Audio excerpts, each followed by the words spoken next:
Hi guys, welcome to my channel. So இன்னைக்கு நம்ம என்ன பார்க்க போறோம்னு கேட்டிங்க அப்படினா திருட்ட டெய்லி ஒரு நாளைக்கு 10-15 பிசி பில்டுக்கு மேல நம்ம ரெடி பண்ணி எக்கச்சக்கமான கஸ்டமர்ஸ் அனுப்பிச்சிட்டு இருக்கோம். அதுல புது கஸ்டமர்ஸ்லாம் ஃபர்ஸ்ட் டைமா பிசி யூஸ் பண்றவங்கலாம் பாத்தீங்கன்னா நிறைய பேர் கன்ஃபியூஸ் ஆகுறது. பிசியை நிறைய பேர் பாத்தீங்கன்னா கிராபிக்ஸ் கார்டு மாடல் வாங்கிட்டாங்கன்னு வெச்சுங்களேன். சோ இப்போ இதுல வந்து பாத்தீங்கன்னா mother board plus graphics card. இதுல 4GB கிராபிக்ஸ் கார்டு நம்ம போட்டுருக்கோம். சோ அந்த 4GB கிராபிக்ஸ் கார்டுன்னு போட்டுட்டாலே உங்களுக்கு மதர் போர்டுல உள்ள HDMI போட்டு வீடியோ அவுட் ஆகாது. சோ கிராபிக்ஸ் கார்டுல தான். ஏன்னா நீங்கள் டபுள் வீடியோ அவுட்டுன்னு இருக்குது. ஸோ நம்ம மதர் போர்டில் போட்டிருக்கக்கூடிய ப்ராசஸரு ஏபியூ ப்ராசஸராக இருந்துச்சு அப்படின்னா அதை நம்ம பயாஸில் எனேபிள் பண்ணி டபுள், அதாவது மதர் போர்டில் உள்ள வீடியோவும் அவுட் ஆகும், கிராஃபிக்ஸ் கார்டில் உள்ள வீடியோ அவுட் ஆகும். அதெல்லாம் செட்டிங்ஸ் ட்ரேடிங் பர்பஸ்க்காக எனேபிள் பண்ணுறது. ஆனால் நார்மலாக நம்ம இதில் யூஸ் பண்ணிக்கக்கூடிய ப்ராசஸர் பார்த்தீங்கன்னா 3500X. இது பார்த்தீங்கன்னா ஒரு ஓவர் கிளாக்கோட ப்ராசஸர், 35 MB கேட்சமோட வரக்கூடிய ஒரு ப்ராசஸர். பட்ஜெட் செக்மெண்ட்டில் கமர்ஷியல் செக்மெண்ட்டுக்கு சூப்பராக பெர்ஃபார்மன்ஸ் பண்ணக்கூடிய ஒரு ப்ராசஸர். இதில் வந்து CPU இல்லை இன்டிகிரேட்டட் கிராஃபிக்ஸ் இருக்கா. ஸோ அதனால் மதர் போர்டில் உள்ள HDMI போட்டு DVI போர்ட்ஸ் ஒர்க் ஆகாது, அவுட் ஆகாது. ஸோ நம்ம கிராஃபிக்ஸ் கார்டில் தான் கனெக்ட் பண்ணணும். VGA HDMI DVI இருக்குது, இதில் தான் நம்ம கனெக்ட் பண்ணணும். நிறைய கஸ்டமர் பார்த்தீங்க அப்படின்னா பிசி ஆன் பண்ணோடனே ஆன் பண்ணுறோம், சிபியூலாம் ஆன் ஆயிடுச்சு, ஆனால் டிஸ்பிளேல ஒன்றுமே தெரில அப்படின்னு சொல்லுவாங்க பார்த்தீங்களா. ஸோ ஃபஸ்ட்டு இதை பார்த்துக்குங்க. கிராஃபிக்ஸ் கார்டு போட்டிருந்தா நீங்கள் மானிட்டரை கிராஃபிக்ஸ் கார்டில் உள்ள போர்ட்டில் கனெக்ட் பண்ணுங்கள், ஃபஸ்ட்டு ஒன்று. ரெண்டாவது, பிசி நீங்கள் ஃபஸ்ட் டைம் ஆன் பண்ண உடனே இந்த பேக் சைடில் SMP இந்த IO பேனல்லாம் பார்த்தீங்கன்னா சில்வரில் இருக்கா, இந்த இடத்துல நீங்கள் கையை வச்சு பார்க்கணும். சப்போஸ் எர்த்து அடிச்சிச்சுன்னா பிசியை உடனடியாக ஆஃப் பண்ணிடுங்க.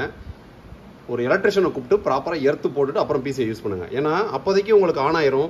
ஸோ கீபோர்டில் ஒரு சில கீஸ் ப்ரெஸ் ஆகாது, அப்புறம் நீங்கள் ஹேங் ஆகும். ஸோ இந்த மாதிரி எர்த்து பிரச்சனை இருந்துச்சுன்னா ஒன்று ஹார்ட்வேரும் ஃபெயிலியர் ஆகும். ஸோ அதனால் ரெண்டாவது விஷயம் அது ரொம்ப ரொம்ப முக்கியம்.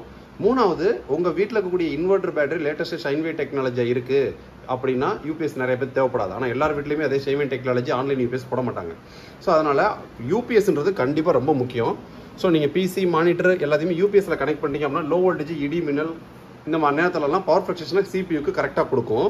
ரெண்டாவது, நிறைய பேர் யூபிஎஸ் அப்படின்னோடனே நம்ம கரண்ட் இல்லாட்டினா அதில் ஒரு 1.5 மணி நேரம் 1 மணி நேரம் உட்காந்து யூஸ் பண்ணிக்கலாம்னு நினைப்பாங்க. கிடையாது.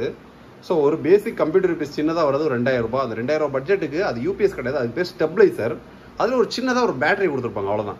அந்த சின்ன பேட்டரி எதுக்குன்னு கேட்டிங்க அப்படின்னா, நீங்கள் பிசியில் ஒரு ஃபோட்டோஷாப் ஒர்க் பண்ணிட்டு இருக்கீங்க, ஒரு கோல்ரா ஒர்க் பண்ணிட்டு இருக்கீங்க, ஒரு வேர்டு டைப் பண்ணிட்டு இருக்கீங்க அப்படின்னா அதை சேவ் பண்ண வேண்டியதை சேவ் பண்ணிட்டு டக்குன்னு ஆஃப் பண்ணுறதுக்காக ஒரு 7 to 10 minutes தான் அதோட பேக்கப் டைம் நிற்கும். அதுக்காக தான் அந்த யூபிஎஸ்.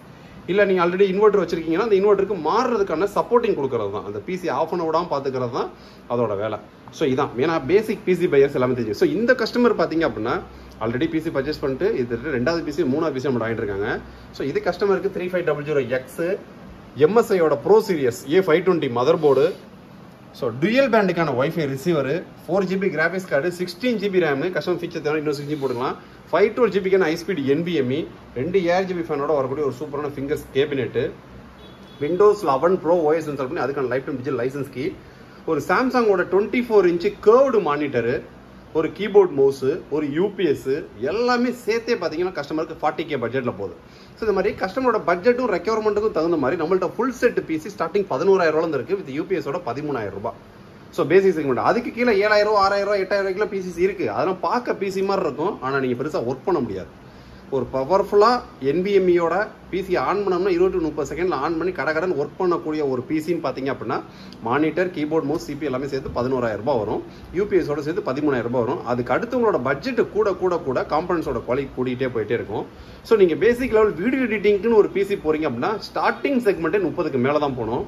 ஸோ அதுவே பார்த்தீங்க அப்படின்னா நீங்கள் லூமியானு, ரெவிட் இந்த மாதிரி 3D சாஃப்ட்வேர்ஸ்லாம் யூஸ் பண்ணுறீங்கன்னா ஸ்டார்டிங் செக்மெண்ட்டே ஒரு 40K தாண்டணும். இந்த மாதிரி உங்களோட ரெக்யர்மெண்ட்டுக்கு அந்த மாதிரி பட்ஜெட் கூட தான் உங்களோட ஒர்க்கை நீங்கள் ஃபுல்ஃபில்மெண்ட்டாக நீட்டாக பண்ண முடியும். ஸோ உங்களுக்கு பிசி ரெடி பண்ணணும் ஒரு ஐடியா இருந்துச்சு அப்படின்னா உங்களோட பட்ஜெட்டும் ரெக்யர்மெண்ட்டுக்கு தகுந்த மாதிரி வாட்ஸ்அப்பில் சேட் பண்ணுங்கள். உங்களுக்கான பிசி ரெடி பண்ணி அனுப்பிச்சிட்டே இருப்பாங்க. நீங்கள் தமிழ்நாடு முழுக்க எந்த முழுக்க இருந்தாலும் சரி, within 40 working hours delivery, ready to use. நீங்கள் ஆன் பண்ணணும், யூஸ் பண்ணுற மட்டும் தான் வேலை. எல்லா ஒர்க்கும் இங்கேயே முடிச்சிருவாங்க. நீங்கள் யூஸ் பண்ணுறப்போ உங்களுக்கு தேவையான எல்லா டவுட்டையும் கிளியர் பண்ணிடுவாங்க. எனி டே சப்போர்ட்டும் உண்டு. நெக்ஸ்ட் வீடியோ இதோட பெட்டரான சூப்பரான சந்திப்போம். பாய்.